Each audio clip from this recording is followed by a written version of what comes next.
movies at last. Looks like it, Aunt Mattie. Huh. What, Dad? Hello, son. Well, daughter, how was the moving picture tonight? Lovely. Mice, that's what it was. Just a lot of mice. There wasn't anybody killed in the whole thing. No, well, then I'll stick to these. These don't talk. And that big Clark Norman Maine was in the picture tonight. Never does anything but kiss a lot of girls.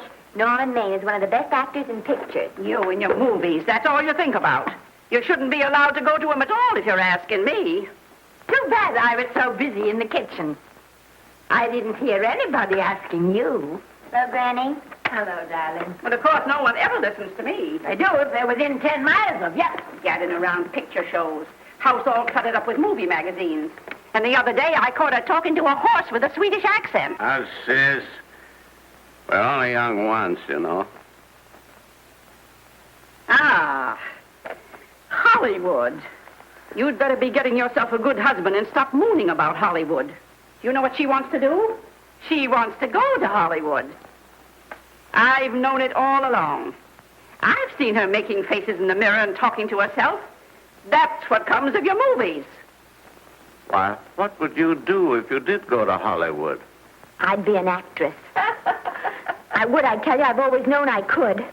Guys, wouldn't it be wonderful to have a movie star in the family? Oh, Miss Blodgett, may I have your autograph? You may not know it, Alec, but you're practically on your way to bed. Oh, Miss Blodgett, you're my favorite actress. Won't you tell me the secret of your success? Oh, let me alone.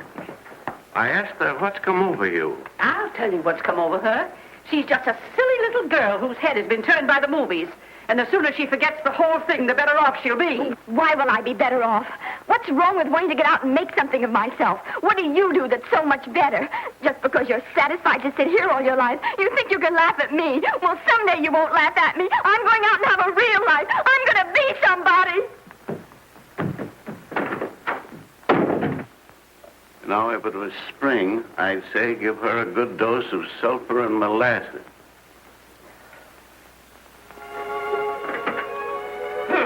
I thought I'd find you. Oh, stop that. Now, stop crying. That isn't going to do you a bit good. Oh, I'm crying because Aunt Mattie and Alec make me so mad. Oh, Alec and Aunt Mattie. Fiddlesticks. They're not important. You're the only one that counts. Esther, everyone in this world who has ever dreamed about better things has been laughed at. Don't you know that? Oh, I suppose I do, But there's a difference between dreaming and doing. The dreamers just sit around and moon about how wonderful it would be if only things were different. And the years roll on and they grow old. And by they forget everything, even about their dreams. Oh, I don't want to be like that. I want to be somebody. Oh, yes. You want to be somebody. But you want it to be easy. Oh, you modern girls, give me a pen. When I wanted something better, I came across those plains in a prairie schooner with your grandfather. Oh, everyone laughed at us as they did at all the other pioneers. They said this country would never be anything but a wilderness. We didn't believe that. We were going to make a new country. Besides, we wanted to see our dreams come true. Oh, Granny, it must have been wonderful. It was wonderful. But don't you think for one single minute that it was easy, Esther Blodgett? We burned in summer and we froze in winter. But we kept right on going and we didn't complain because we were doing what we wanted to do. Can you understand that? Yes, I can. Could you do it? Could you do it even if it broke your heart? Because remember, Esther, for every dream of yours you make come true, you'll pay the price in heartbreak. Oh, I know what I'm talking about. You may not believe it, but I was a young girl once. A very pretty young girl. A lot prettier than you are. And I was in love with your grandfather. And when some Indian devil put a bullet through him, that is as if it had gone right straight through my heart, too. But I remembered all he taught me. And I went right on. I buried him out there on that wilderness with my own hands. And I went right on that same day. And I kept right on going. Even when your mother was born. Oh, Granny, I want to make it worthwhile.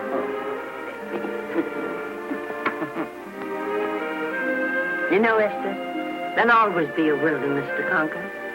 Maybe Hollywood's your wilderness now. From all I hear, it sounds like it. But if you've got one drop of my blood in your veins, you won't let Mattie or any of her kind break your heart. You'll go right out there and break it yourself. That's your right. Here. Oh, here. Stop that nonsense. Here. Take this and go to your Hollywood. Oh, I can't take your money. Well, why not? It's your savings. Well, I was only saving up for my funeral. Now I don't think I'm ever going to die. Oh, Granny, how can I ever thank you? By giving me your word of honor that you'll never tell a living soul where you got that money. I promise. Remember, if you do, I'll have you arrested for robbing me.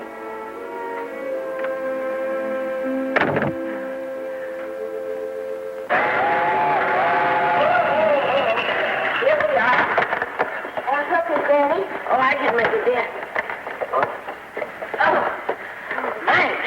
Oh, I kissed Dad goodbye. Just a little kiss. He didn't even wake up. I bet you didn't try that on your Aunt Mattie. Oh, Aunt Mattie. Think of her face when you tell her. I am thinking about it. I've waited for that chance for 30 years.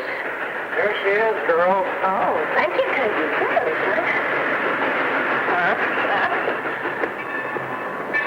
Well, come on.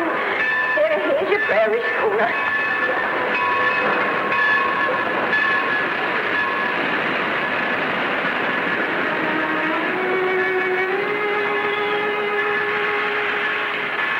All aboard. Oh, Granny. Go on.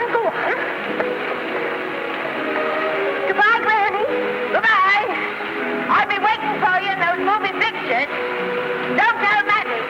You know, my eyes are not as good as they used to be, but my ears are all right. So you remember, talk up good and loud. All aboard. Bye. Bye. Bye, Granny. Bye.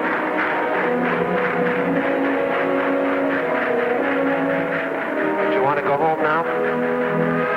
I don't want to, but I will.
Good afternoon. Day, week, or month? Well, it's a little hard to say. You see, I'm going into the movies. Well, you better take it for a week. It'll break your jump to Beverly Hills. Are all the studios really near here? All except Gaynor British. I suppose the best way to get a job is to go straight to the studios, isn't it? Mm-hmm. I haven't any illusions, you know. I'm perfectly willing to begin with a little bit of a part, or even as an extra. $6, please, in advance. Oh.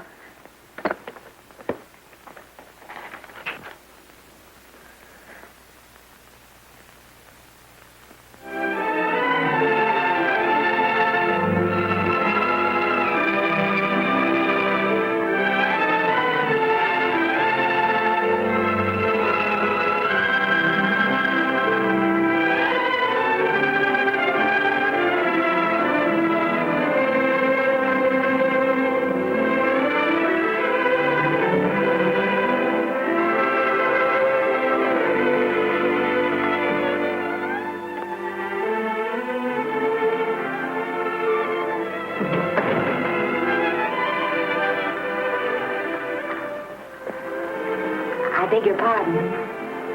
I'd like to register for extra work. How long have you been in Hollywood? Well, it's about a month now. We haven't put anyone on our books for over 2 years. Come here. I'd like to show you something.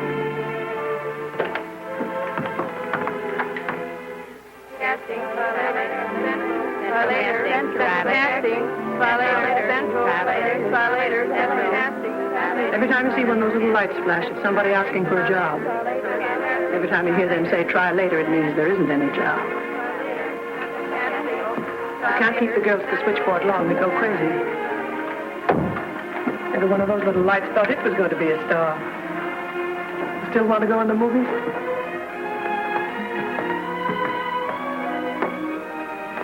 You know what your chances are?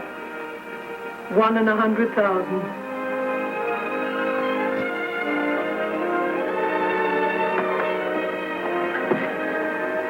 But maybe I'm that one.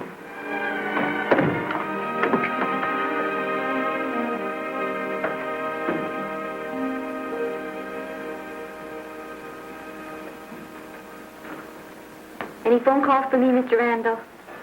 Oh, no. Jesse Lasky and Sammy Goldwyn must be writing letters instead. How's the luck today? And there wasn't any. Maybe you don't go at it in the right way. Now take Danny McGuire here. He knows the ropes. Don't you, Danny? Sure, I've had him around my neck for years. Huh? What? Oh, Miss Blodgett. Danny McGuire, our new tenant. How do you do? Mr. McGuire is a big director. Oh, are you really?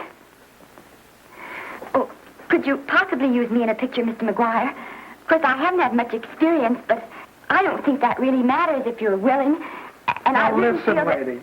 In the first place, I'm not a director. I'm an assistant director. In the second place, if I had any jobs to give away, I'd confer one on myself. And in the third place, you should have stayed back home in the first place.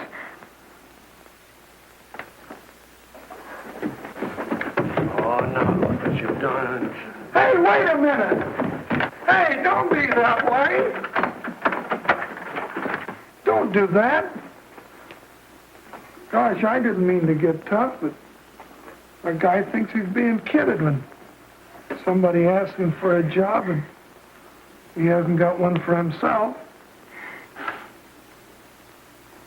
After all, I'm not a big enough shot to hurt your feelings. I'm sorry. It wasn't just that. It was a lot of things. Looking for a job every day and never getting any nearer to it. I guess I was beginning to get a little scared. I know. Lady, do I know. Well, there's only one thing to do for that feeling when you're tired and sunk and down to your last nickel. Come on and I'll buy you a drink. Well, it's not as bad as down to the last nickel. I've still got $11 left. $11? You're going to buy me a drink. Come on.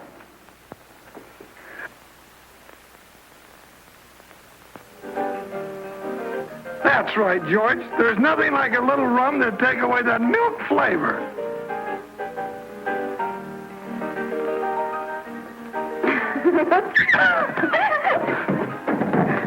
I beg your pardon. Certainly.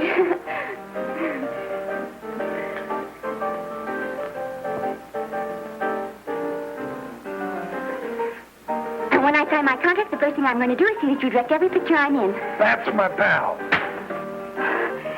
Of course, I'm going to be perfectly nice about it, but I'll just insist. Now, that's the way to talk. Don't let them lick you. Oh, I should say they can't lick me. If they try anything like that, what? I just won't sign. Now, that's right. What have you got to lose?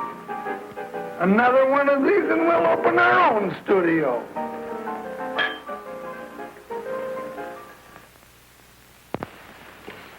Bill rendered $24. Past due. Remit without further delay. Me.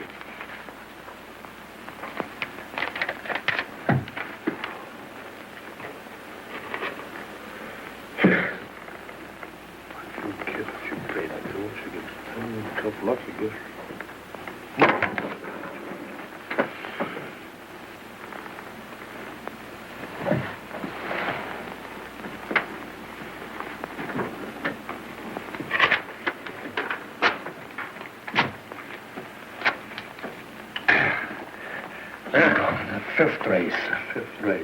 Try again.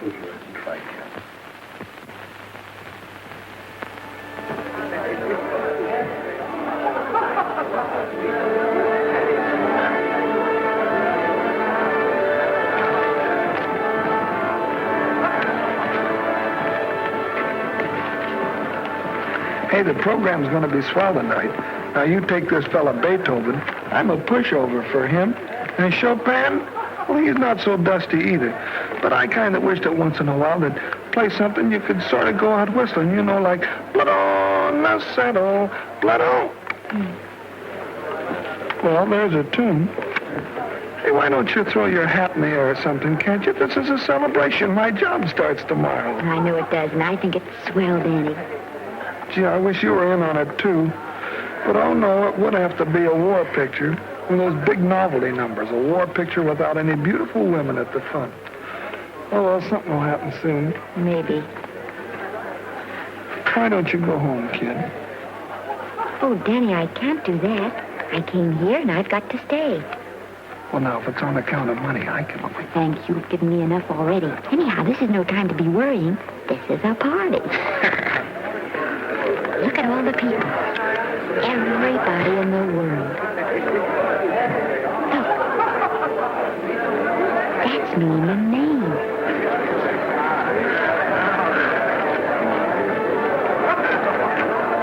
And he seems to have had that one extra cocktail.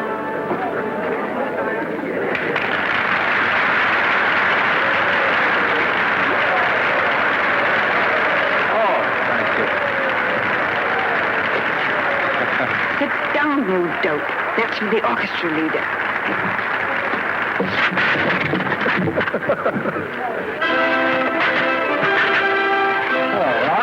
Hello, Norman. Oh, Mr. Maine, put your arm around Miss Regis. Adolphe, this is the Hollywood Bowl. Oh, afraid of crowds. Go on, get out of here. What's the matter? You getting too big to bother with photographers? Don't want any pictures taken now. Oh, is that so? What's the person I take it anyway? Well, shove that Brownie number 2 of yours down your throat. Thank you, Mr.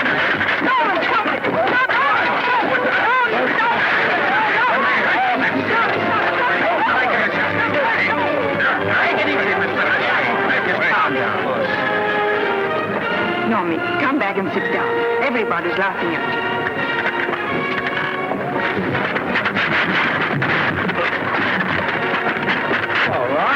Hi, Norman.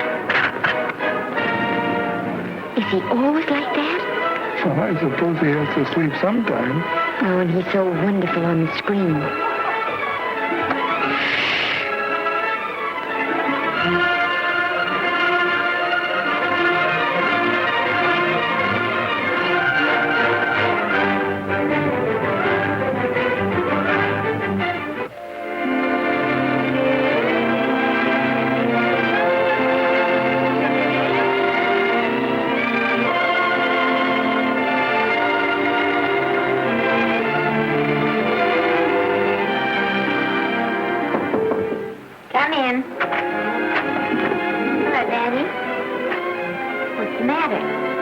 Well, believe it or not, I got a job for you.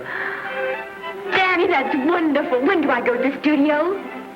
Well, you don't exactly go to the studio. Oh, it's on location. Well, it's not exactly on location. But of course, I haven't any makeup. Will you tell me what to get and sort of help me put it on? Well, you don't exactly need any makeup. You see, it's not really a picture job. It's being a waitress. Oh. Well, it's kind of a picture job if you look at it right. You said it was a waitress. Well, it's waitressing for Casey Burke, the big director over at our studio. He's giving a party tonight to kind of celebrate on account of finishing the picture, and he wanted me to get him an extra waitress, and it's $5. And I thought of you right away, Esther. That was awfully sweet of you, Daddy. Well, there's going to be a lot of big people at Burke's house tonight, and I'll bet you there's any number of big directors, and if you're there, maybe they'll notice you. I could make them notice me. Sure you could, Esther. It's your chance. My chance. All right, Daddy, I'll do it. Oh, but I can't. I haven't got the right things to wear. Oh, yeah. Now, you don't think the wardrobe department's right next to my office for nothing, do you? A perfect fit.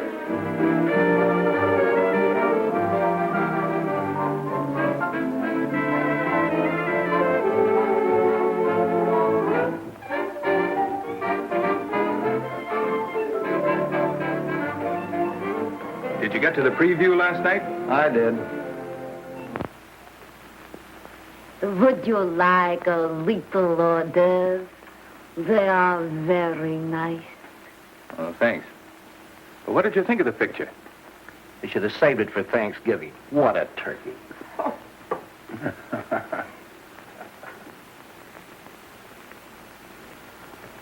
Will you have some hors d'oeuvre? You do like hors d'oeuvre, don't you? I don't think there's anything so enjoyable as hors d'oeuvre before supper, and these are rarely delightful.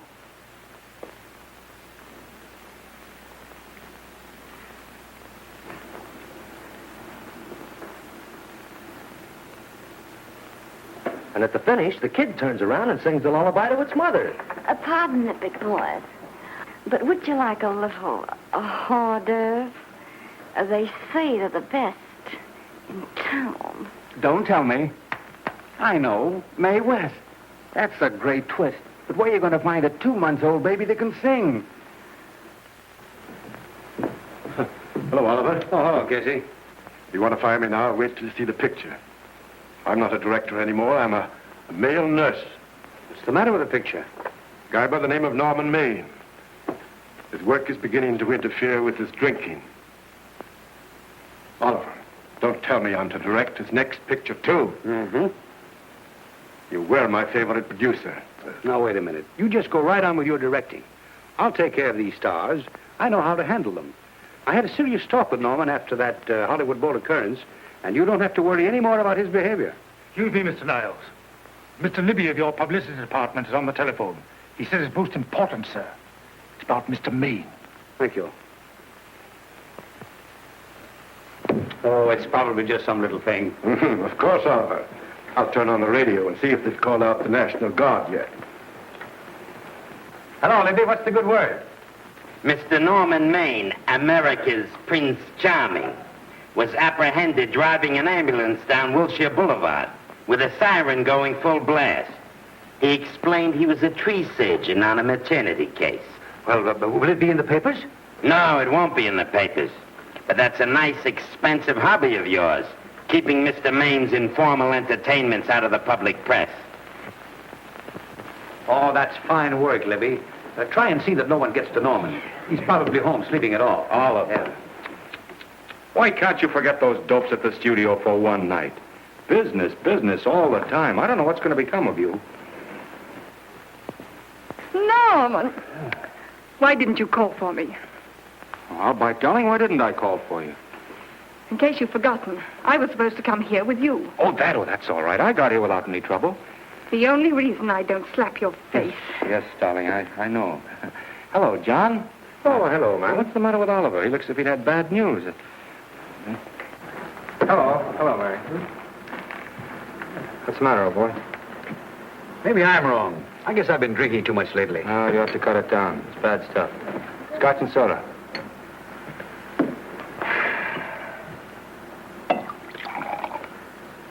Come on.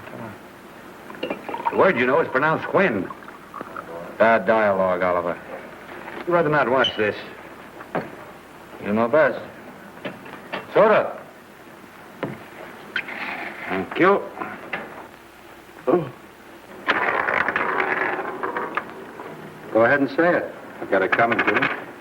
Don't make it tougher on me, Norman. I don't want to stand here and preach, but take a look at my side of it. I'm trying to make pictures with you. I know. Costs are going up, and the grosses are going down. No, it isn't that. I've made lots of money with you, and I can afford to take a loss. But I hate to see you going the way of so many others. Why don't you get Lloyd's to insure you against me? You can't get insurance against a man forgetting who he is. You're a great star, Norman, but there's nobody so big that he can afford to have people refuse to work with him. Who doesn't want to work with me? You... Quiet. Listen, I know plenty of people who do. Yes, and so do I. But your real friends can't stand seeing you start to fall apart. What do you mean by that? The first signs are always the same. Not being able to remember your lines. Cameraman struggling to cover your hangovers. And all because you have to have a good time. Every day and every night. Listen, I've warned you for a long time, Okay, Norman. Oliver, you're a swell guy. You won't lose any money on me. I'll promise you that. I'll be ready for the curtains when the time comes. When it does, here's my epitaph. And now I think I'll, have a little drink. Scotch and soda.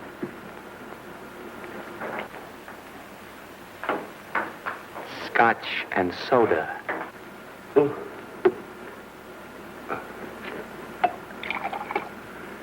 Come on. A little soda? Caviar? No, thanks. Yes, pardon me.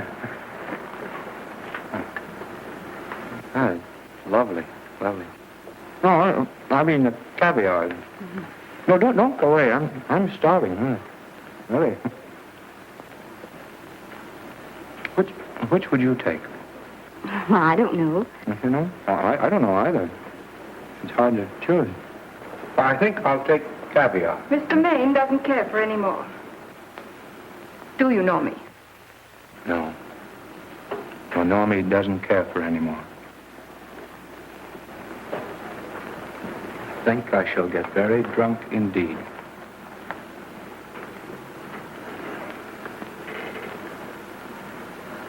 Scotch and soda. Sorry, I had something.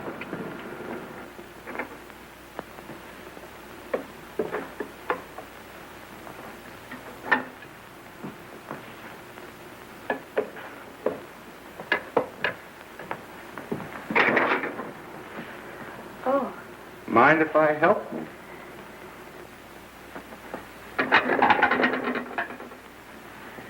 Won't they miss you? Oh, no. They'll just look under the table, and when they see I'm not there, they'll forget the whole matter.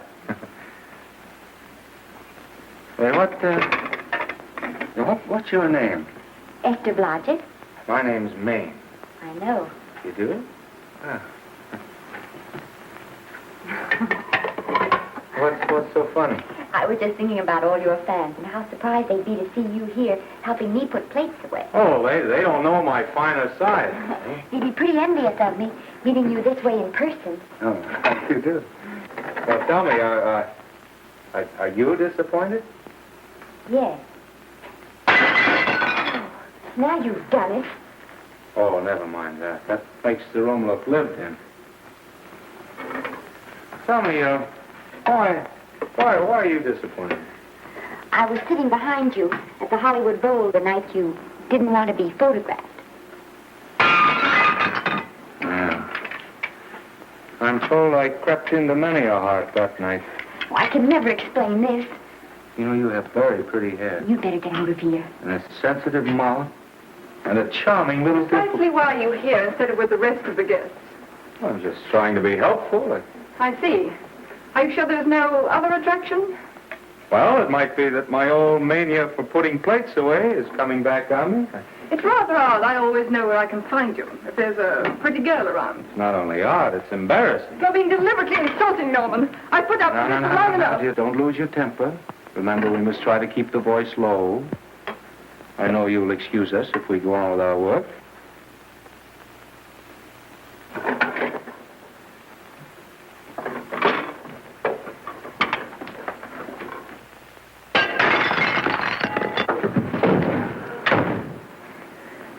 Now see what you've done.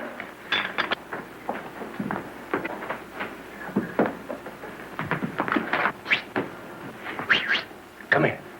Help me up. Are you hurt? No more than usual. Come on, the wolves are on us. We gotta get out of here. Oh, I can't. The dishes aren't finished. Oh, yes, they are.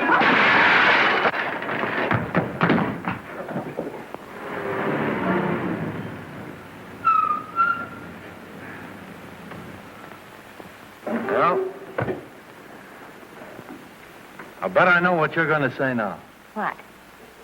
Good night. Good night and thanks. Hey, wait a minute. Hey, you realize that all I found out about you is that you're foolish enough to want to go into pictures? But why is it foolish? Look at you. Yeah, that's what I mean. No, I'd rather like to go into this matter a little more thoroughly. Oh, that's awfully nice of you. Why don't we go on up to my place and talk it over? Oh, no.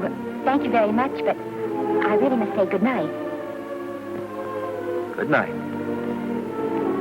But you're not angry. No. I'm hungry. Well, why don't you go and get something to eat?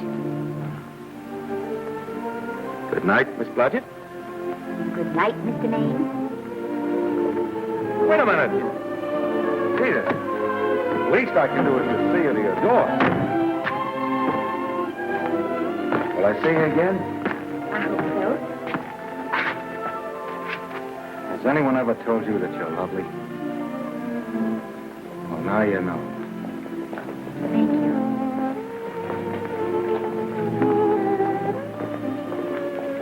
It's hard to say, but I want to say it anyway. You know, on the screen, in private life, well, you know. But whatever I do, I still respect lovely things. And you're lovely. You understand? Yes, I think I do. And it isn't that bump on the head that's doing this. Well, I'm glad.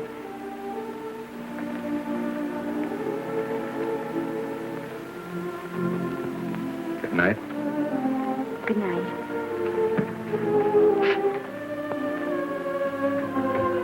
Hey!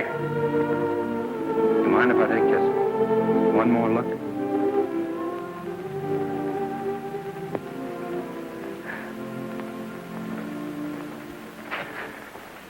Go away. Quite impossible. I wouldn't even consider it. No.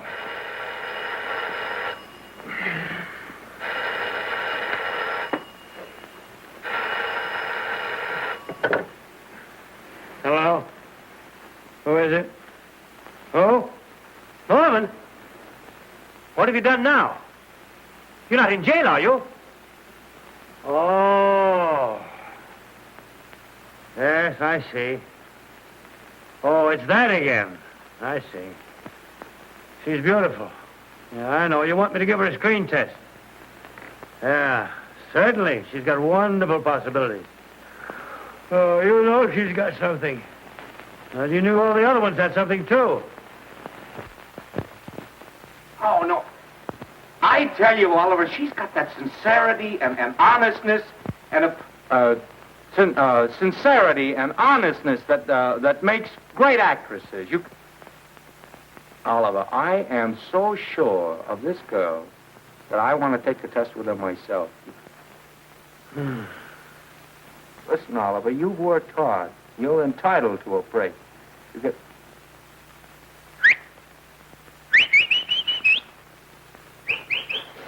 Yes, I heard you. Anything. Yes. Yeah.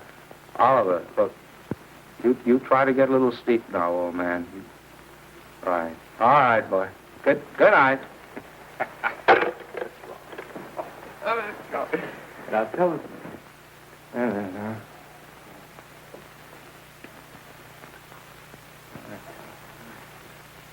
Telephone book. Telephone book. Hey, telephone. Hey, Olive, telephone book. Over here.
Telephone. For me? Some drunk trying to be funny says he's Norman Maine. Oh, thanks. I'll be right down. And this Blodgett, would you give him a message for me? Tell him it's 3 o'clock in the morning!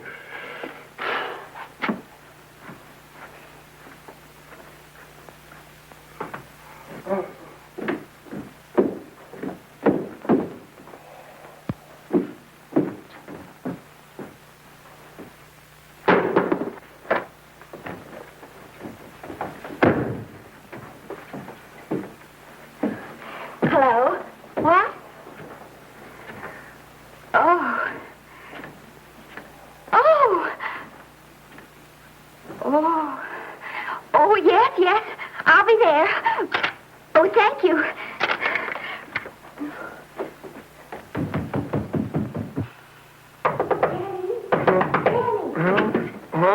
Daddy, what do you think? I'm going to take a test tomorrow, and Norman Maine's helping me do it. I'm taking one, too. Garble's assisting me.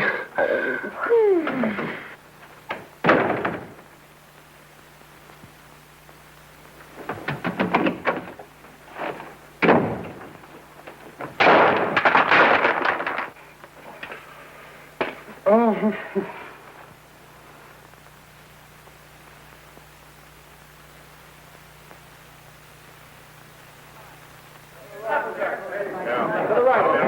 Move that gobo in. We're still Connacht Broad. No, the Yankees. Is this right too hot for you, Hanley? Okay, but cut down on your back way. Put a double on that 90. Bring it down a little. That's it. Now pull it. Pull down on that 150. Ready to take him. Get pulled down on that 150. Okay.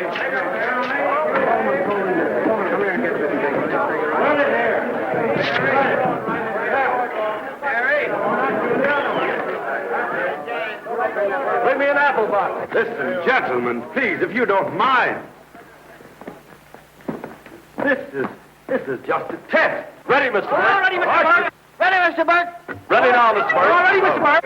Ready now, Mr. Burke. All ready, Mr. Burke. We're ready, Mr. Burke. All right, let's take it. Quiet! Quiet! Quiet! Quiet! Quiet! Ready, Norman? Yeah. You ready, miss, what's your name? You'll soon know your name, Esther. The whole world's going to know it. But I'm so scared. Maybe I better not try it today. Oh, come on. Now, don't be foolish. They all had to go through this. Harlow, Lombard, Myrna Loy, and now Esther Blodgett. All right. I'm ready. This is the take. Roland. Quiet. Dave!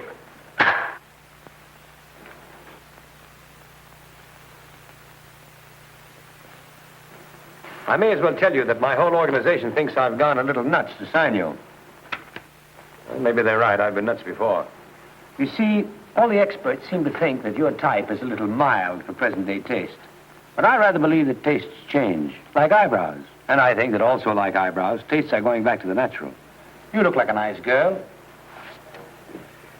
I think I'm going to like you.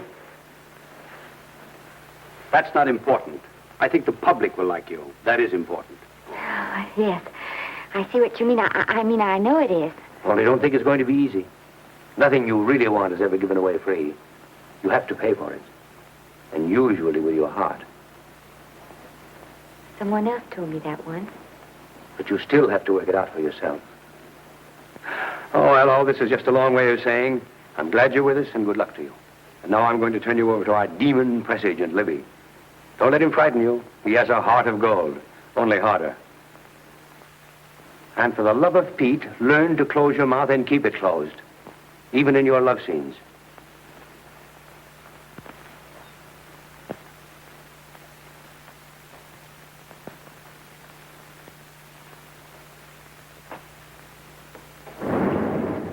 Are you a Russian?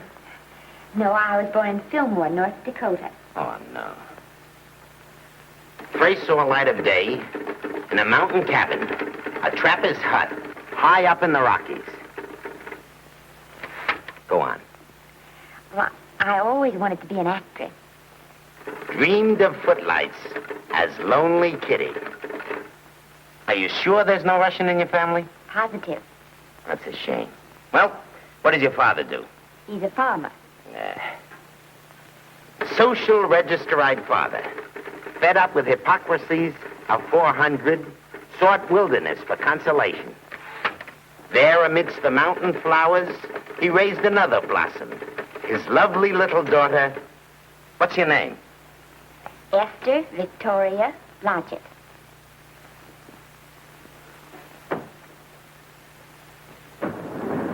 Greatly appreciating your attention in this matter, very truly. Do you know what her name is? Esther Victoria Blodgett. Hey, we'll have to do something about that right away.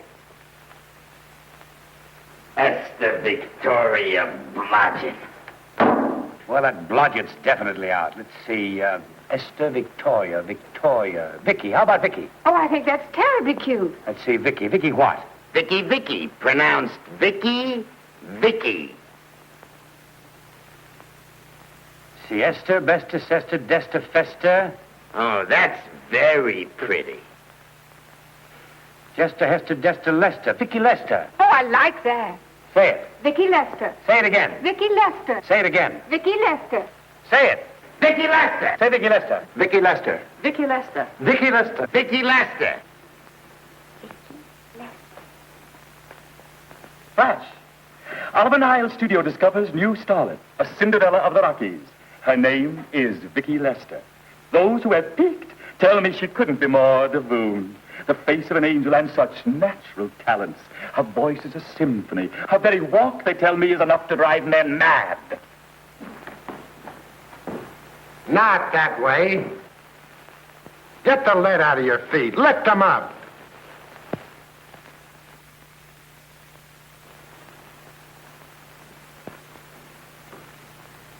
That's better. It's terrible, but it's better. The quality of mercy is not strained. It droppeth as the gentle rain from heaven. Cease. Through the mouth, my child, through the mouth. The nose is for smelling roses. Proceed. Does she have to look surprised all the time?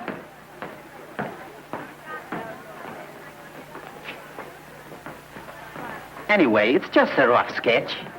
Pretty small mouth, eh? Oh, well. Give her that Crawford smear.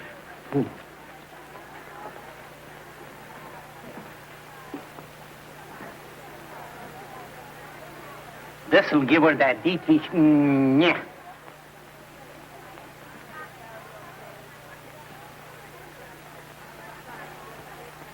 We're on the wrong track. She still looks surprised.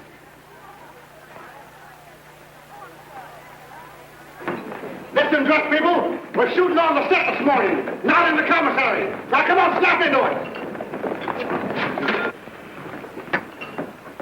Acme Trucking Company? No. Mr. Smith is not in.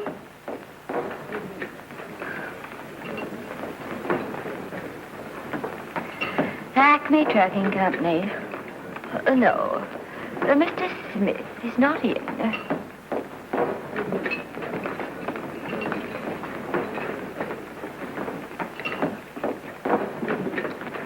Good morning. What can I bring you, Mr. Maine? That just shows how long you've been here. Neighbor, bless you. How soon are you and I going to be married, huh? I don't know. You'll have to ask my mother.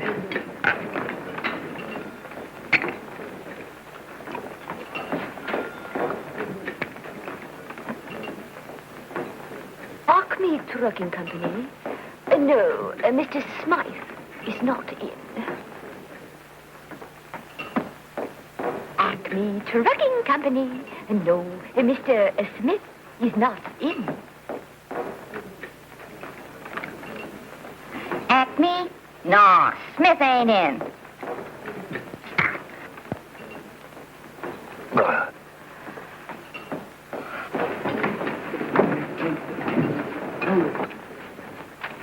Acme Trucking Company? I'd like to speak to Mr. Smith, please. Mr. Smith is not... Oh, Norman. What's all this between you and Smith? I've got a part. It's only one line, but it's in the picture. It's ambition that made you break that date with me last night. Well, I had to be here so early this morning, and So did I. I had to stay up all night to make it. you've started your picture, haven't you? No, we're still in the testing stage. You can't seem to get the right girl for the lead. Gee, you'd think with all the girls there are that... Yeah, I know, but this one's got to be different. She's got to be little and cute and sweet and intelligent. It'll blow me down. What? Will close my tired old eyes. Well, what is it? Hold everything. Come on. Come on.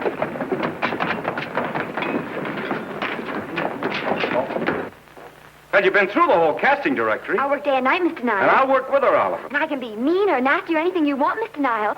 If she clicks, Oliver, you've got a star overnight. Okay.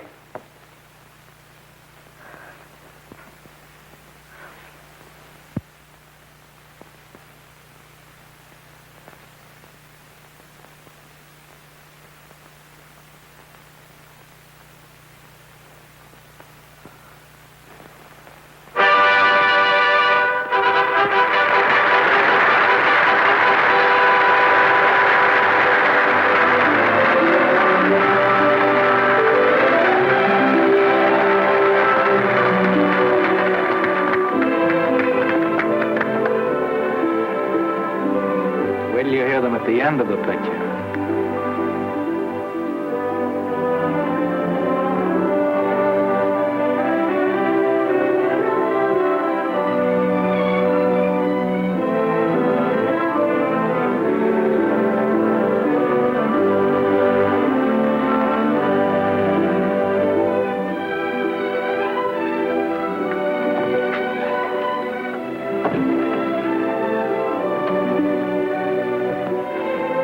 Do you think we were noticed? By no one. They're much too busy playing at croquet.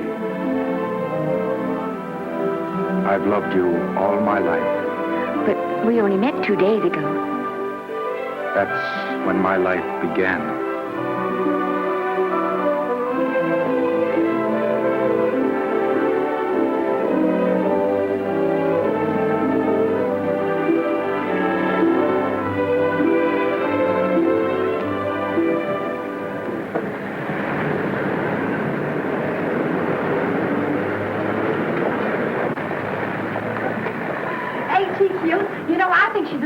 hope I am, don't you? I think she's sweet. Well, it's Vicki Lester's picture, all right. I think she was much better than he was. These producers are so horribly down. They won't know how good she is. Well, maybe it's because she's a good girl. No, Maine's not so bad, but it's Vicki Lester that we go to see. Isn't she, darling? I think she's the most precious little thing I've ever seen. It's a knockout, Libby. You might mention that when you write your review. That Lester kid's a gold mine. Didn't you like Norman Maine? Was he in it? Libby, I'm afraid we have another hit. It's in the bag, neatly tied up with beautiful pink ribbons. Say, where are Norman and Vicki? I don't know. I thought you had them. I wish they'd come. We're having a party at the Trocadero. Isn't it thrilling running away from people? Norman, it's so exciting, So new. A star is born. Come on, run.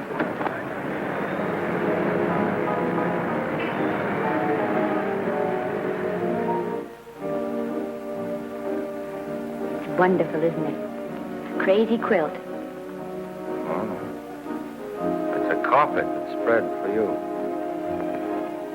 It's all yours from now on, you know. Come, Esther. You're a success. You have everything in the world you want.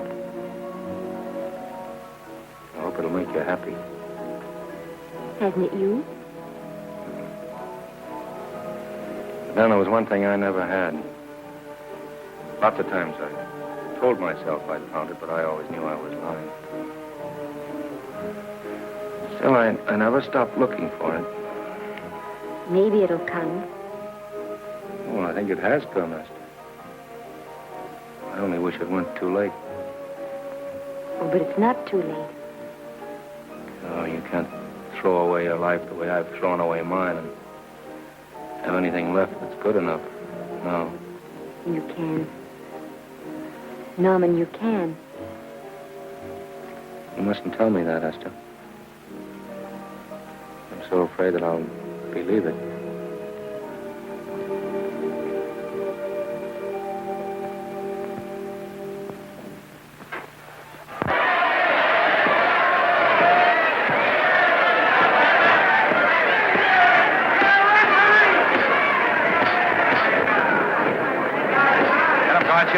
Shoot your right. Swell, isn't it? Lovely. What spots you get? Can't you hear me, Gotcha? Shoot your right.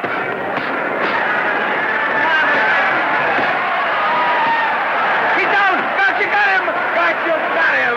He did, didn't he? Yeah, but he'll be up, though. You like it? Sure I did. You like me? Sure I did. That reminds me. Will you marry me? No, thank you.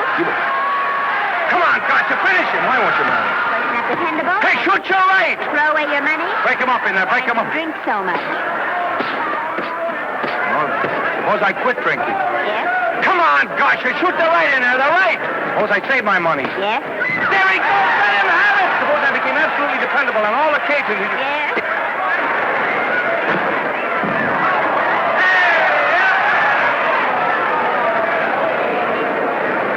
Hey, Gotcha. He got him. He got him. He certainly did.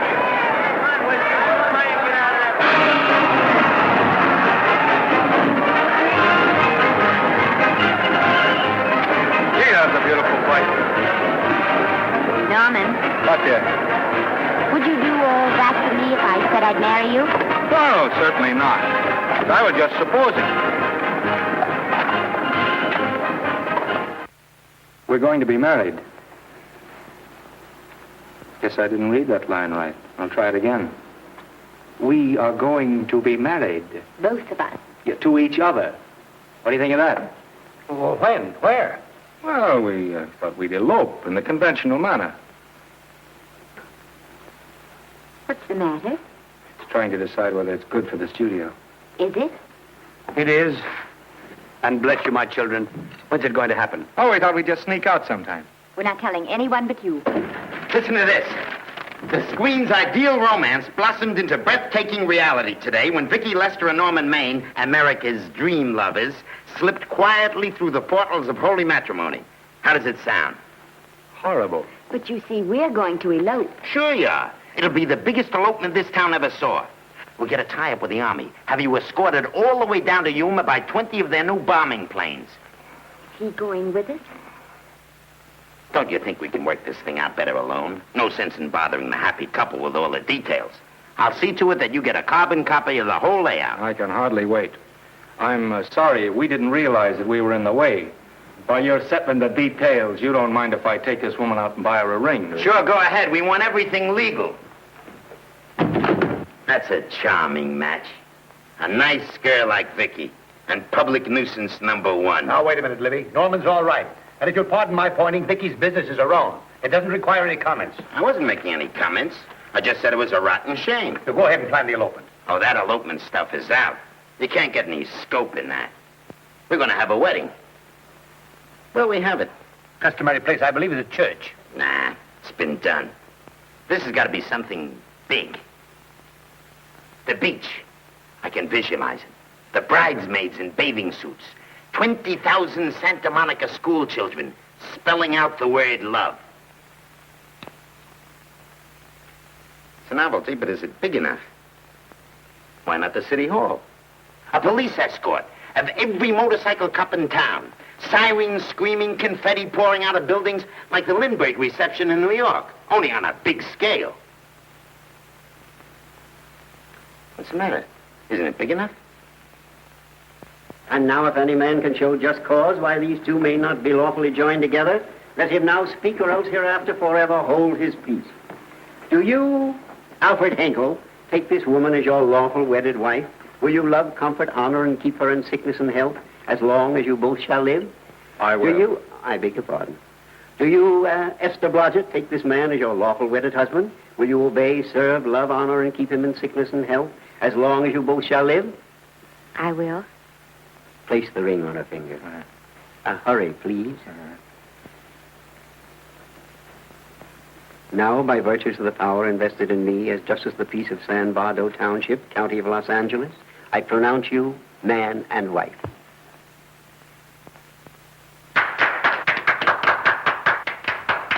Quiet! And now I must exercise my prerogative of office. I hope you'll be very happy, Mrs. Hinkle. Thank you. Thank you, sir. Oh, Thank you Danny. very much. Now, if you'll please sign the license. Oh, yeah. You know, Mrs. Hinkle, I can't help but believe I've seen you somewhere before. Oh, really? Well, I believe this is the first time I've ever been in San Bardo. You know, your face is familiar, too, Really? Mr. Hinkle. There you are, sir. Thank you very much. Oh, Here's your thank you, receipt. sir. Thank you. Goodbye. Goodbye. See you again. Yes, goodbye. No, I don't. Come now, see. No. Yeah, I think you got by with it. But it was close. That JP was just beginning to remember where he'd seen it. Well, anyway, we got away from Libby. Hello, Toots. If you will be kind enough to glance between my shoulder blades, Mr. and Mrs. Henkel, you will find there a knife buried to the hilt. On the handle are your initials. Lovely to have seen you, Libby. Hold it, wait. Hold it, Danny.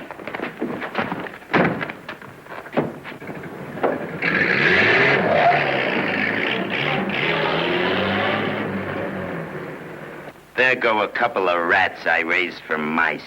Well, they got a right to get married, haven't they? I haven't got any right to double-cross the public, and I haven't done it yet. Hey! People versus Porky Washington, who is charged with violating Section 600. Young man, you're in contempt of court. Operator, get me the Los Angeles Tribune. I've a good mind to put you under arrest. Wait till I make the score. You wait, too.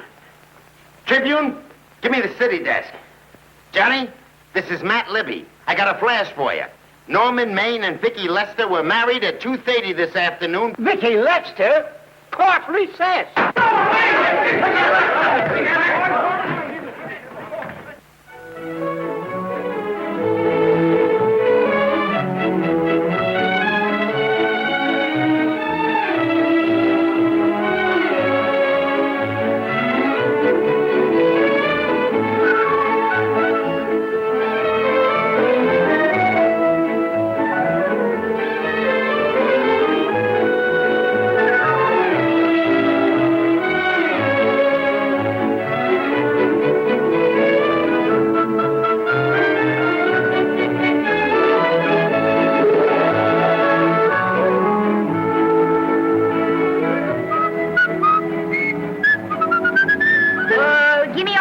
a great big horse, a great big buckaroo, and let me wahoo, wahoo, wahoo!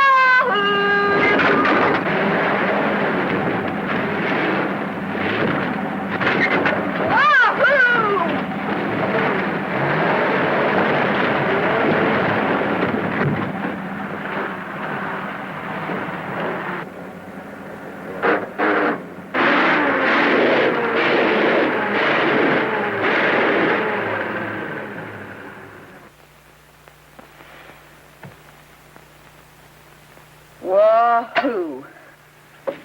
Hey, Wahoo. I don't want to sound immodest, but I think I've stripped a gear. Well, sit down, won't you, and let's get acquainted. We'll probably be seeing quite a bit of each other from now on. Well, might just as well break the ice now as later.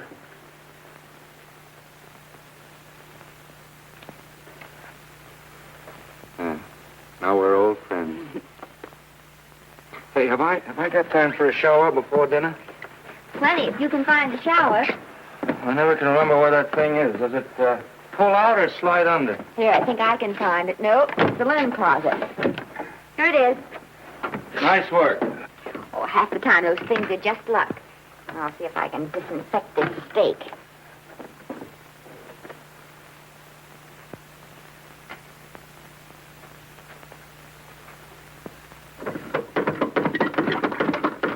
Hey, Esther, there's no soap. Here. Thank you. Oh, and Esther. Yes, dear? I'll need a washcloth, please. Oh. How you fix the cigarette? You know I never smoke underwater. Well, what do I do to make this thing work? Pull that gadget at the top and pray for rain. Well, I can't reach it. I can't get my hands up. If you've gone in there with your arms down, you'll never get your bath. Unless you're a contortionist. Yeah, well, I'm not a contortionist, and don't throw that up to me now. You knew it when you married me. Will you close this door, please?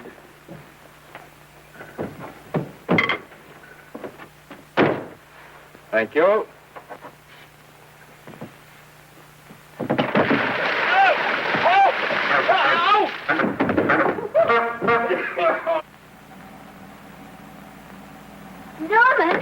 Norman, here comes the car. You got it? Huh? Here, quick. Quick what? Quick, go out and stop them and ask for help. Oh, I'll catch cold. Oh, you'll get warm again. Yeah, don't you? They'll recognize me. Now, if you keep your face down, go on. There may not be another car for a week. Well, Howdy, partner. Howdy. Stuck? Yeah, how'd you guess it? Can you get us some help? Well, I reckon not. You know, it's a long way to town. We're pretty busy down at the place. Well, I got to get out of here. I've got my wife with me. Does she like the country? No, and we're short of food. There's a lot of game in them woods. You know, well, my wife can't shoot. Well, you're sure up against it. Sorry I can't do anything for you. Well, wait, listen, I'll be frank with you. I'm Norman Maine. Who? Norman Maine. Well, my name's Judd Baker. Glad to have met you. Well, so long. Hey, wait a minute. Listen, you don't... So you're Norman Maine.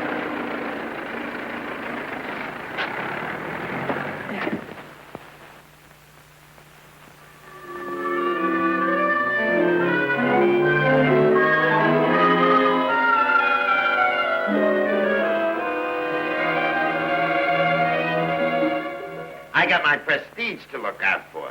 I'm supposed to be the best publicity man in the racket. And they laugh themselves sick when I even try to get a decent mention of Maine. Yes, I know how sensitive you are, Libby, and I don't like to see your feelings hurt. Thanks, boss. Now, Vicky, there's a dish for free space. But if Maine swam across the Pacific, the papers would keep it a secret.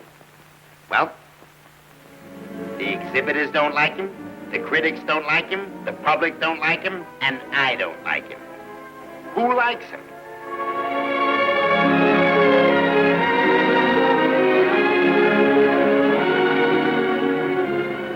Oh, but darling, this is almost too much of a surprise.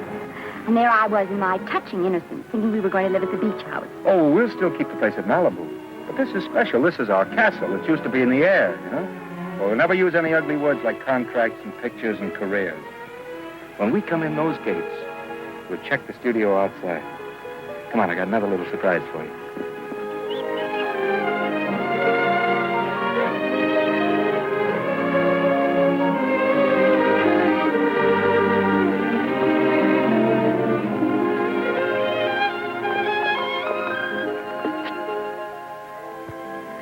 Oh, Norman, it's lovely. So are you lovely. The whole world's lovely. Hey, hold it!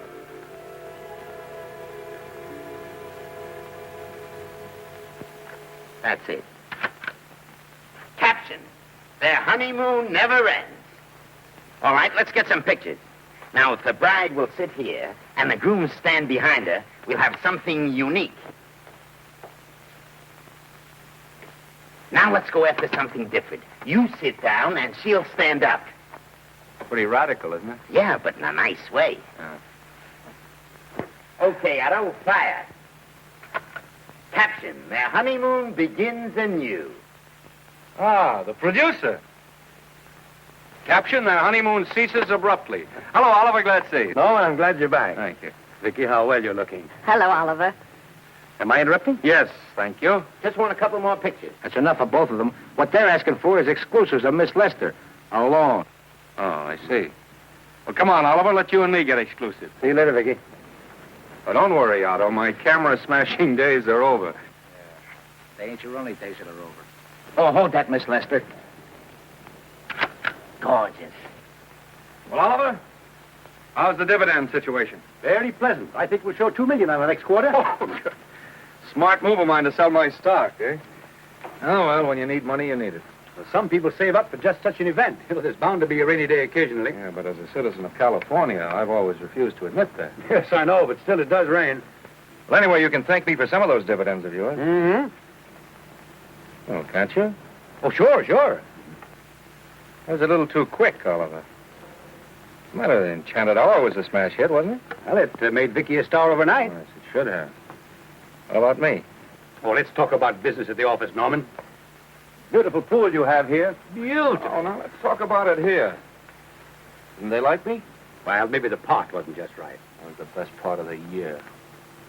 Look, Oliver, you think I'm slipping? Can you take it? Yeah, go ahead. The tense is wrong. You're not slipping. You've slipped. Oh, my fan mail's still big. Norman. Fans will write to anybody for a photograph. It only costs 3 cents for a stamp, and that makes photographs cheaper than wallpaper. But every 25 cents they pay for a theater ticket buys them the right to be a critic. And your last few performances, Norman, have not pleased your critics.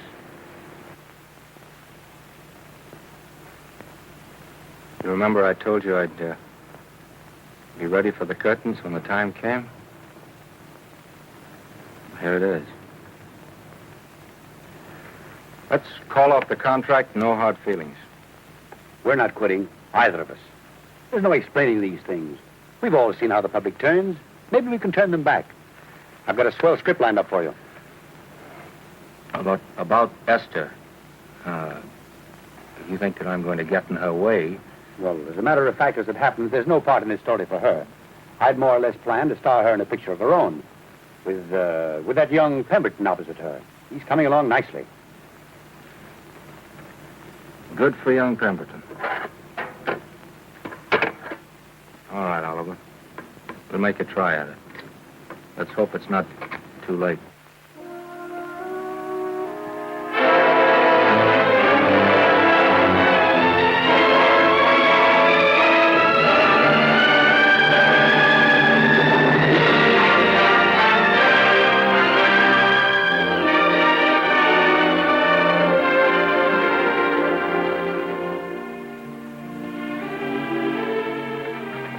No argument. I'll buy those. Huh. The screen's most finished actor. I'll say he's finished. He keeps them away in droves.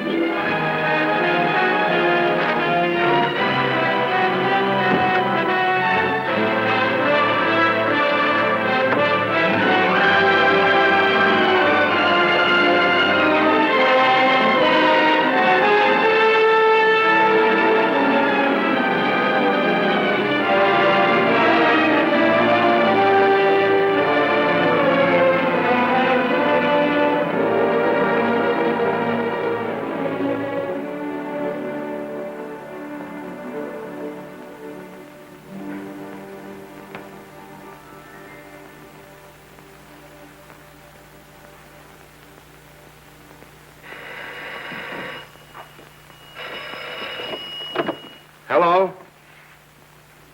No, Miss Lester isn't home as yet. No, I'm not the butler. But I can take a message just as well as he can, honest. Oh, is that you, Norman? Swell. Listen, Norman, this is Artie Carver. Hiya, kid. Swell.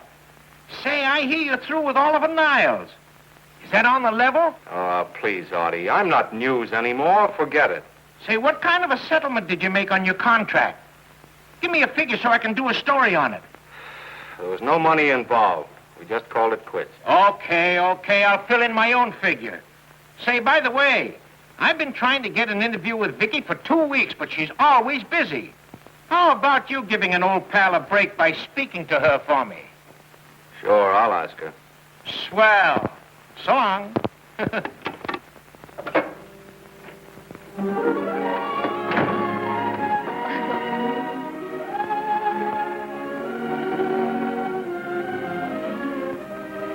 I didn't mean to be late, darling, but Casey wanted... All right. You're here now. What's new today? Nothing. Haven't been out of the house. Let's go somewhere tonight. No. You're tired. We'll stay in. I'm not tired, really. Oh, yes, you are. You've got a hard day ahead of you. Anyway, I see so little of you, I'd like to have you to myself. Oh, but it's the servants' night out. We haven't any... Yes, we have. I fixed a little snack with my own lily white hands.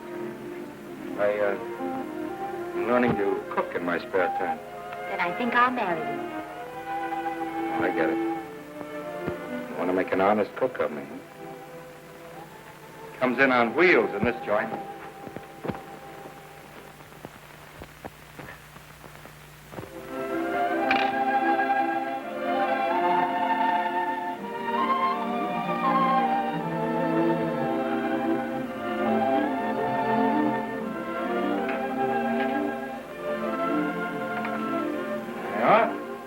How's it look? Wonderful. Huh? That's what I thought. Now then, don't be formal, just pitch in. Huh?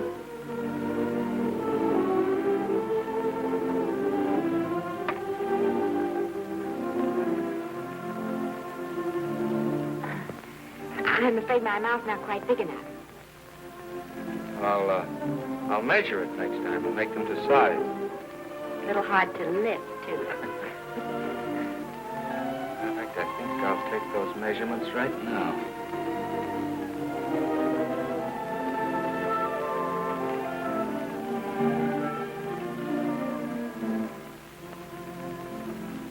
That's what I wait for. All day. That's why I rush home without even changing my costume.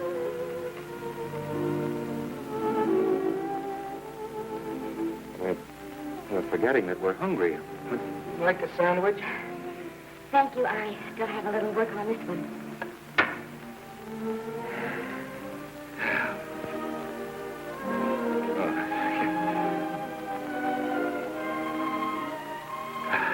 Norman, will you unhook my dress? I can't breathe. Hmm? You know, all the time I thought it was the kiss that made you breathless. A lot of hooks. Uh-huh. Why don't you have a zipper? That's a good idea. You better? Yes.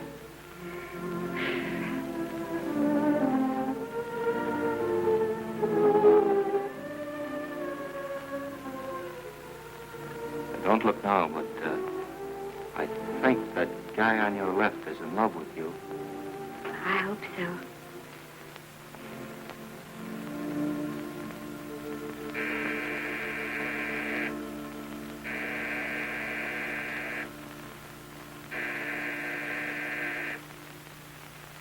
It's the doorbell. Is it? Maybe they'll go away. Oh, I never do at a time like this. Come here.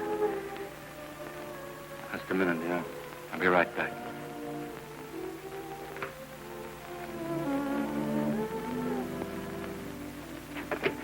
Does Vicky Lester live here? Yes. I got a package for her. I'll sign for it. Well, who are you? I'm her husband. Oh, sure. I'm right here, Mr. Lester.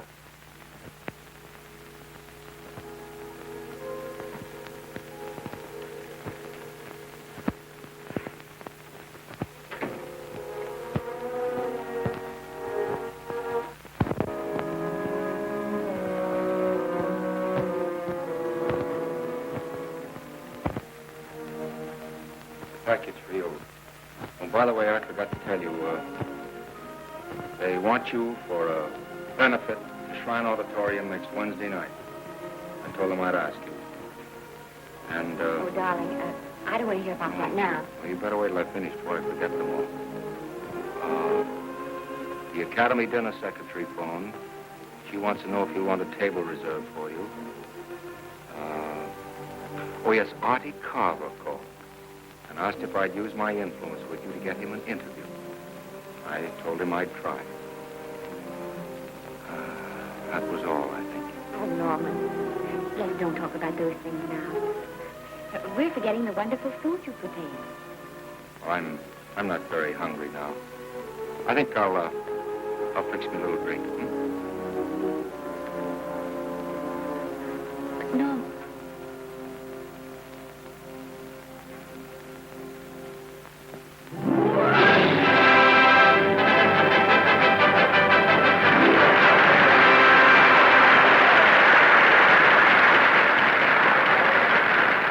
Norman, you'd come. Stop worrying. And think how nice that statuette's going to look on your mantelpiece. Do you suppose anything's happened to him? But of course not. He's just been held up in traffic. You think about that statuette. And now we arrive at the climax of the annual dinner of the Academy of Motion Picture Arts and Sciences, the highest award within our power to bestow. We have already applauded with our hearts as well as our hands, while awards are being given those gentlemen who during the past year have rendered distinguished service to the motion picture industry. We now pay honor to the ladies, or rather to one lady. We offer to her the Academy Award for the finest performance of the past year. She has already had the world's acclaim, but this is the tribute of her fellow workers, the men and women of this industry. It is not only my pleasure, but my privilege to present this award to the actress who created the unforgettable Anna in Dream Without End, Miss Vicki Lester.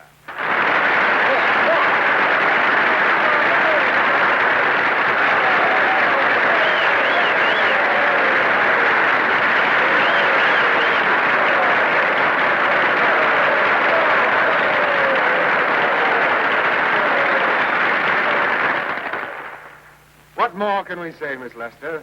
This says it all for us.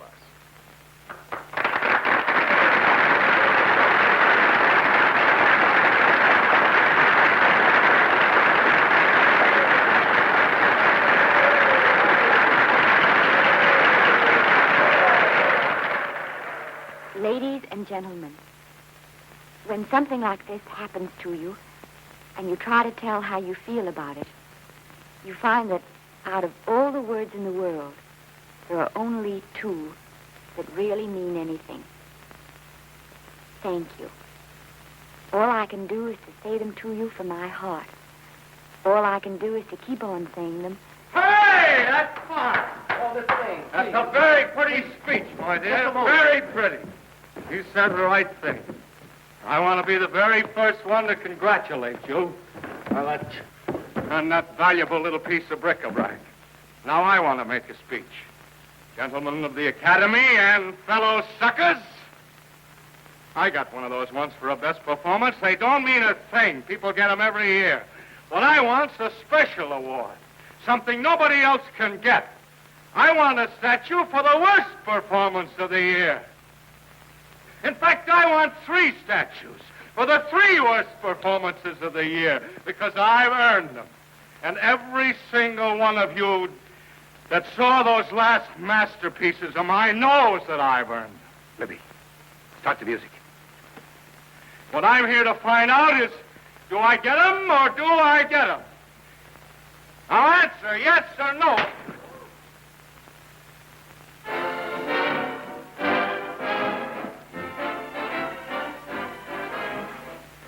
Norman, darling, let's go and sit down.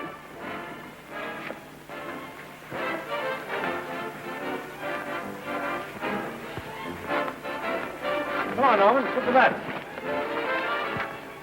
That's for you, Norman.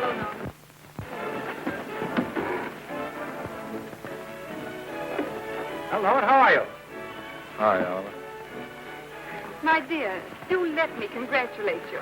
You must be terribly proud and happy tonight. Thank you.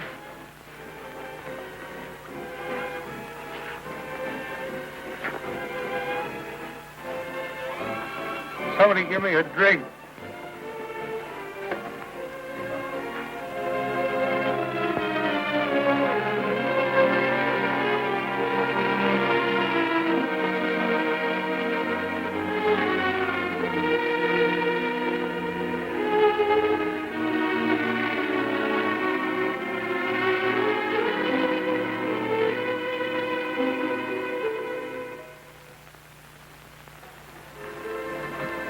Oliver, it's nice of you to come to my dressing room. Vicky, how are you? I missed you. Everyone's missed you. Have a nice trip. Well, a 3-month tour of the theater circuit scarcely comes under the head of pleasure.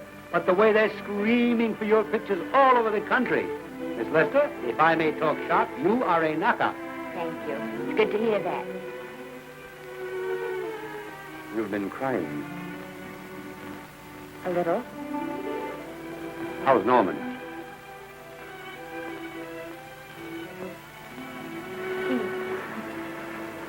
Well, he's trying awfully hard, Oliver. Letting Norman leave this studio was the hardest thing I ever did. There was nothing else I could do. I know. Has he been... Is he all right? He's gone to a sanitarium. He really wants to stop drinking. And I think he could only... Well, perhaps if he could start working again, there would be some encouragement. Oliver, could you do that? Oh, thank you. But he mustn't ever know I told you. He won't know, and you mustn't worry. I want you to keep up your good work in this picture. I'll try, Oliver. That's the one thing I can do for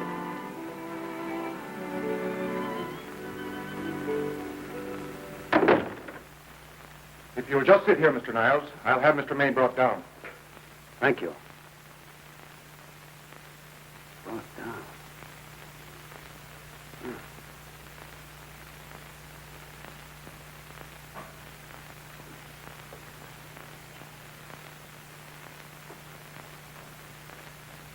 Hello, Oliver. Welcome to Liberty Hall. Hello, Norman. Well, no, Mr. Niles isn't slipping me a case of scotch, Cuddles. This is just a handshake. This is Cuddles, Oliver, my social secretary. We go everywhere together. How are you feeling, Norman? Fine. Getting along remarkably well, Cuddles tells me. He says you ought to see some of the boys. Let's sit down. Cuddles, we really don't need you. Touching, isn't it? Can't bear to have me out of his sight. Are you comfortable here, Norman? Comfortable. It's positively luxurious. They even have iron bars in the windows to keep out the draft. How much longer are you going to be here? Oh, well, I'm really cured now. I'm just staying on for an extra week or two to get in good shape, you know. After all, there's no particular hurry to return to the cameras. That's what I wanted to talk to you about. I've got a script with a fine part for you in it. Gee, Oliver, that's great. That's great. Who plays opposite me? Well, it is not exactly the lead. Young Pemberton's doing that. But I tell you frankly, I consider your part better than the lead. Oh, I see. It's better than the lead. Well, of course, it isn't terribly long. But it's one of those parts that makes an impression on you. They'll be thinking about you all through the picture. Mm-hmm. Well, the thing is, Oliver, I'm pretty well set at another studio. I'm not at liberty at the moment to tell you which one. You know yourself how those things are. Of course. But it's a big picture. It's one of the biggest of the year. And the part. Every actor in Hollywood would give his teeth to play. Well, that's fine, Norman. Naturally, that will tie you up for a while. But we won't get to this picture for some time. And perhaps, if you want to consider it for later on, well, I'll tell you, Oliver, you'd better not count on it. See, I've got several pictures lined up after this one, and they're talking to me about England. You know, they're doing some very interesting things over there, you know. Mm-hmm. Hey. What is it, Cuddles? Speak right out. We all love you. For dinner. Oh, here we dine at 5:30 here. Makes the nights longer. Well, goodbye, Norman. I'm glad to see you getting along so well. Be out in no time. I'll have to introduce myself all over to a lot of people. They won't know me when I'm not drinking. Goodbye. Goodbye, Norman. Thanks for dropping in. Yeah. Well, Cuddles? Alone at last, eh?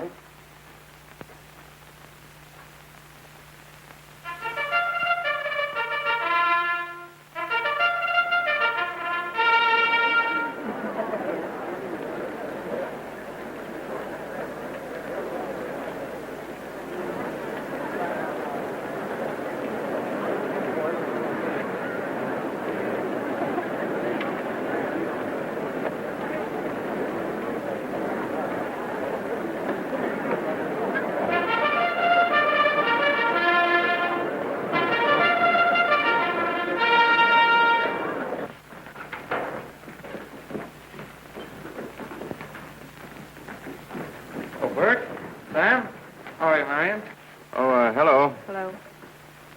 Hello, Normie. Glad to see you. How I hate to run into these has-beens. They give me the creeps. Me too. He was good while he had it. And he had it quite a while. Hello? Hello, Mr. Maine. I haven't seen you in a long time. Oh, I've been resting. Ginger ale, please. Ginger ale and what? Ginger ale and ginger ale. A new leaf? A whole new book. Thank you. Scotch straight. Hello, Libby. Why, it's Mr. America of yesteryear. Do they let you wander about now without a keeper? Oh, sure. I'm a trustee now. Didn't expect to find you at Santa Anita. What do they do with the actors while you're away? Oh, they cut them into slices and fry them with eggs.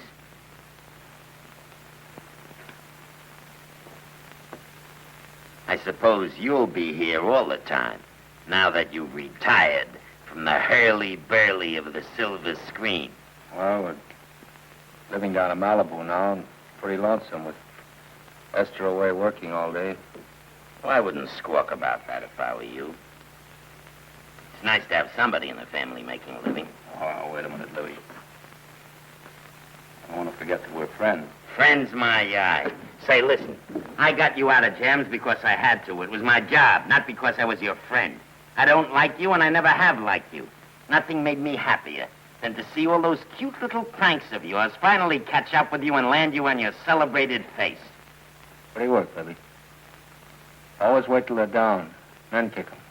I don't feel sorry for you. You fixed yourself nice and comfortable. You can live off your wife now. She'll buy you drinks and put up with you even though nobody else will. Wait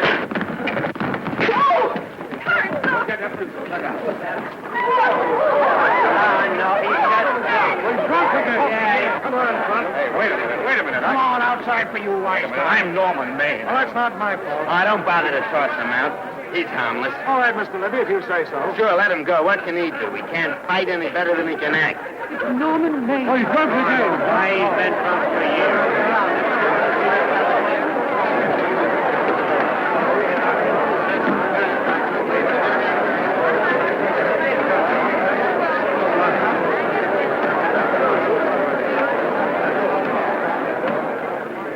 Give me a scotch. Double. Leave the bottle here.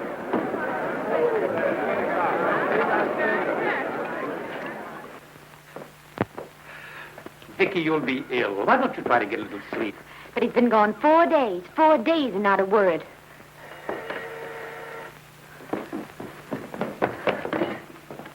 Oliver, I can't. I just can't. Hello? No, this is Oliver Niles speaking. What? Where? Thank you. What is it? Nothing. Oliver, tell me. He's in the night court. He's been arrested on a drunk charge. Now, he's all right. He isn't hurt. I'm going right down and get him out. I'm going with you. Vicky, it isn't any place for you, and if it gets in the papers, What there'll do be... I care about the papers? I'm going with you.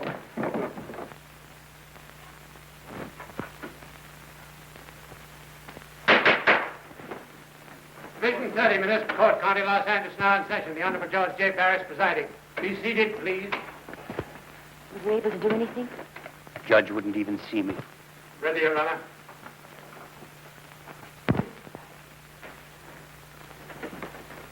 I want to advise you that you're entitled to be represented by counsel, to be confronted by the witnesses that may testify against you, to compel witnesses to attend on your behalf to a public and speedy trial by the court or by a jury, and the right to be admitted to bail. Call the first five. Gregory, Hale, Haynes, Rodriguez, Johnson. Come on, boys, get over here. Go ahead. Move along. William Gregory.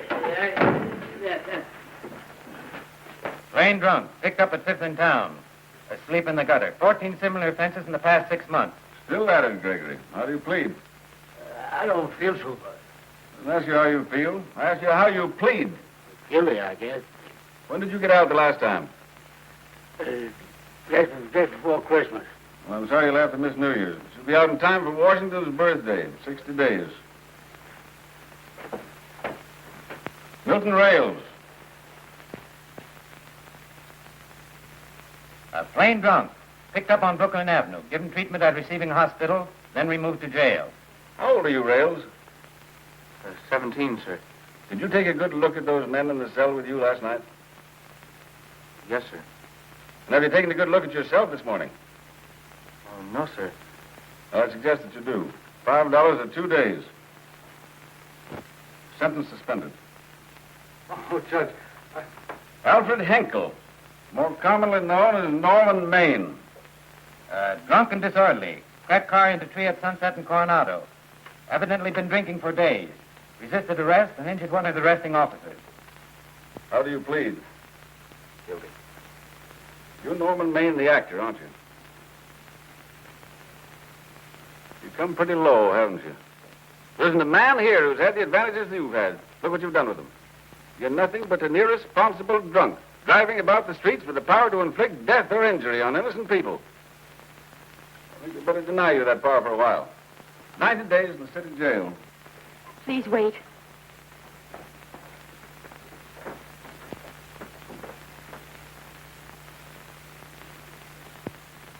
I'm his wife. Yes, I recognize you, Miss Lester. Please, Judge. I promise you this won't happen again. I'll be responsible for him. If you just won't send him there. You realize that this man, when drunk, is obviously a menace to public safety? And you realize, too, Miss Lester, the responsibility you'll be assuming to this court and to the Commonwealth. I do. Sentence suspended. Prisoner remanded to custody of wife. Thank you. You can get him at the jail entrance, madam. Jose Rodriguez. Plain drunk, picked up at 1st and Main. Second offense. How do you plead? I think I'm guilty, Your Honor. 60 days.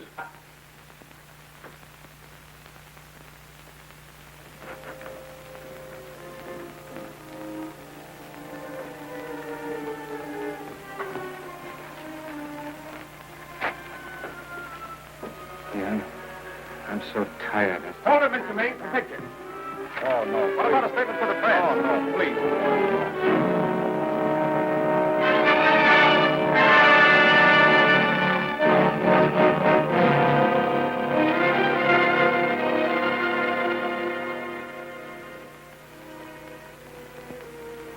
He's asleep. Been asleep nearly all day. It's the best thing for him. Awful to see this happen to someone you love. And know in your heart that it can't get any better. I only know that all I can do now is stay with him and try to help him. So will I. And between us, we'll take care of him. You're very fond of him, aren't you, Oliver? And I'm very fond of both. Then I know you'll understand what I have to tell you. And after what happened last night, I think you already know what it is. I can't do any more pictures. I'm going away for good with Norman. You can't do that, Rick. You're at the very peak of your success. And you've worked so hard to achieve it. That's what's been wrong. And I've thought it all out. Maybe if I hadn't been away from him so much, last night and what went before, it wouldn't have happened. And I know it's too late to think about that now, but it may not be too late to go away with him and start over somewhere. It's your life you're giving up, Vicky. so I can try to give Norman back his. Can you honestly tell me I'm wrong to do it? No, Vicky. I can honestly tell you that. Then there'll be no more Vicky Lester.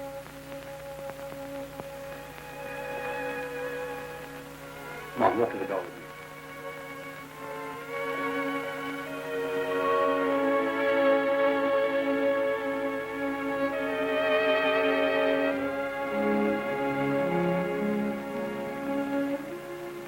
Goodbye, Vicky Lester.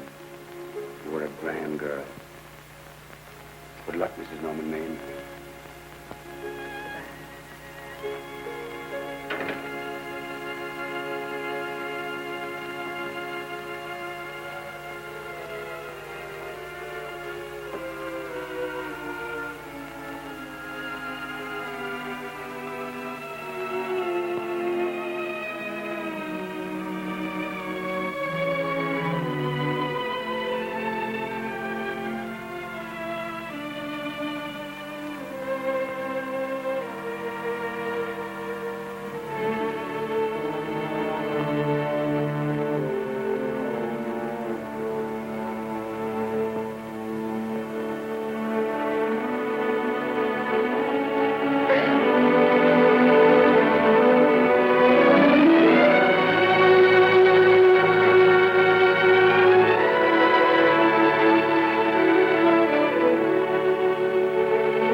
Darling,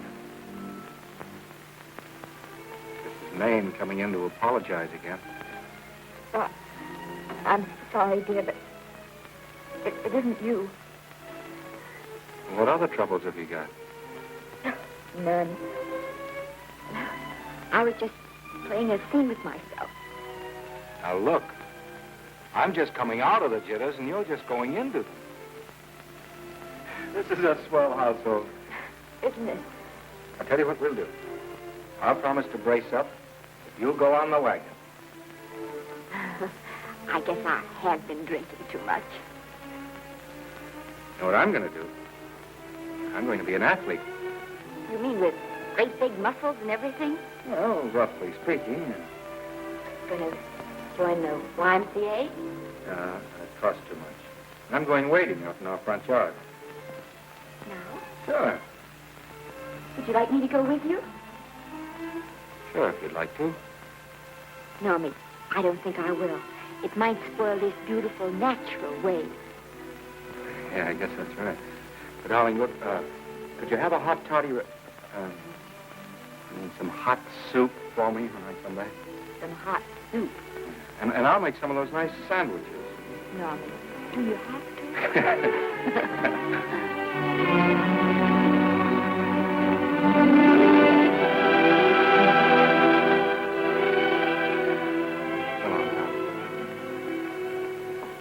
I don't stay in too long.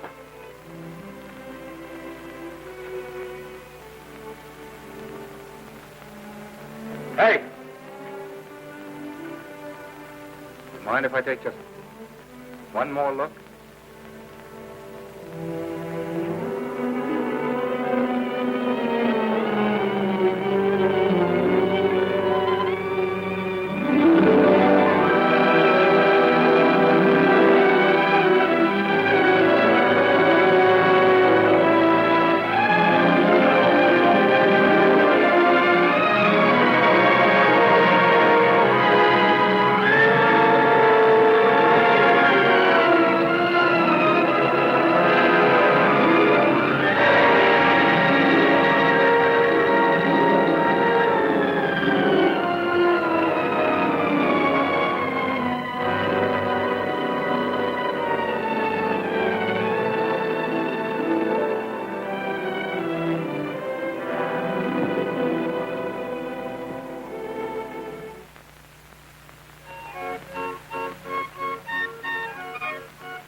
first drink of water he had in 20 years.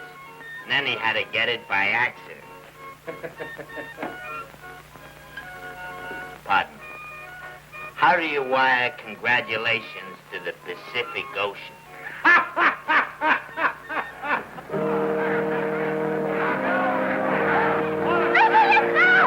Oh, you can't see her face. Hello, Vicky.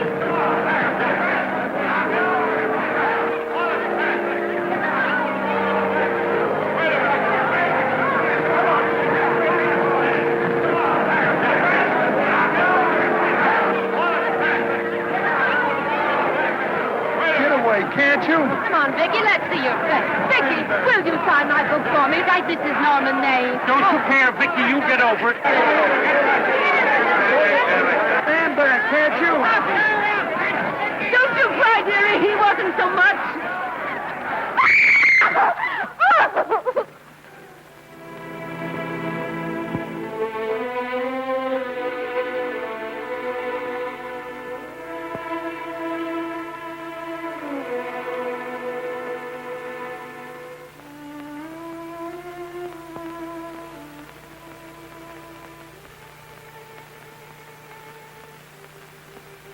Do you mind if I keep just one more look?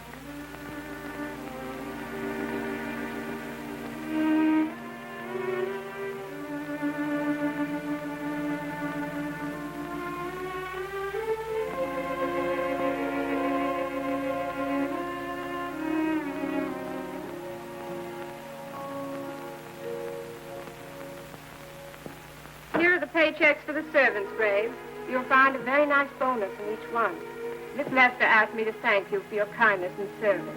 If there's anything I can do for the little lady, I should be glad to do it. She would appreciate your attending to the closing of the Beverly Hills house. Put down those trunks. Put it down, I say.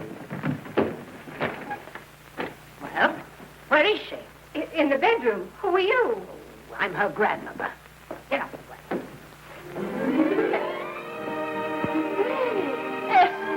Granny, darling.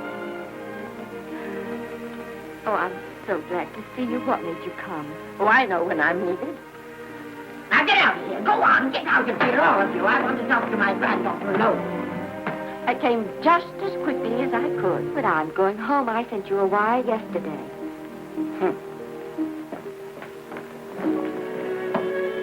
Sit down. Is it true that you're going to quit the movies? I never want to hear them again. What are you running away from today? I'm not running away. It's just that I can't go on. My heart isn't in it anymore. Once I told you, if you get what you want, you have to give your heart in exchange. And you said you were willing. You remember? I remember. It seems to me that you got more than you bargained for. More fame, more success, even more personal happiness. Maybe more unhappiness. But you did make a bargain.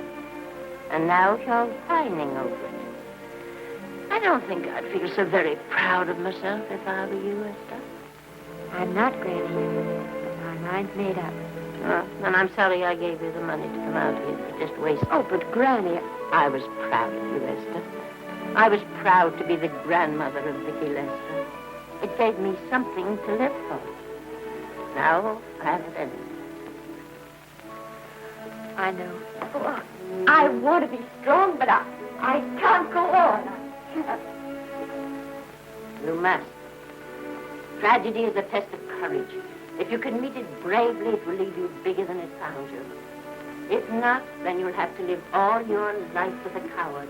Because no matter where you may run, you can never run away from yourself. I never knew Norman Maine. He wrote me a very sweet letter when you were married. He said you told him how much I meant to you. And I know just how much you must have meant to him.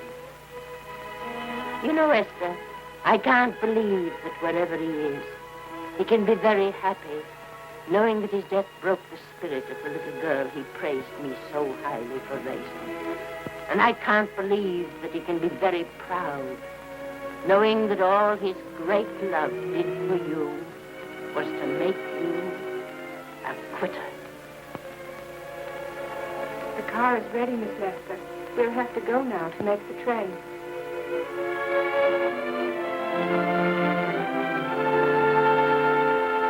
Put the car back in the garage.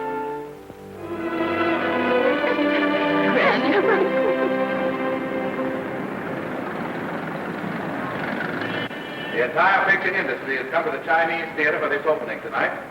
It has come to pay tribute to a great star on her long-awaited return to the screen in what has been called her greatest performance.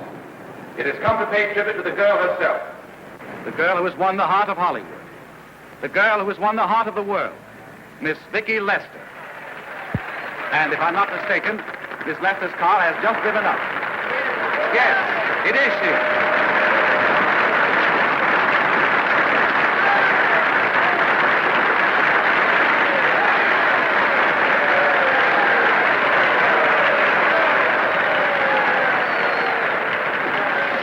This doesn't scare you too much. I scare very slowly, young man. 6 o'clock, folks, please.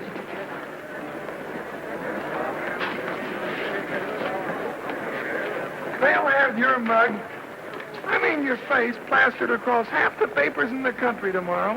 How do I look? Oh, you look swell. You're a liar, but I like you. And here's Miss Lester's grandmother. Won't you say a few words to the radio audience, please? Say something, Letty.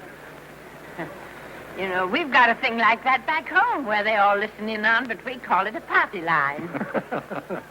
Won't you say something, please? They're listening.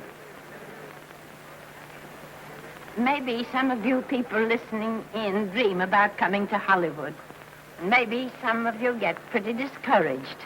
Well, when you do, you just think about me. It took me over 60 years to get here, but here I am, and here I mean to stay. Thank you very much.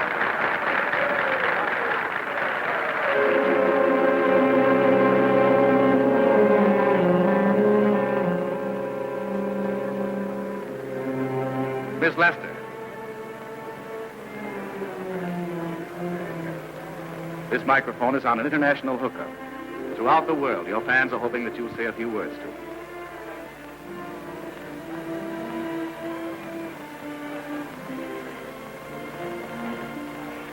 Hello, everybody. This is Mrs. Norman Maine.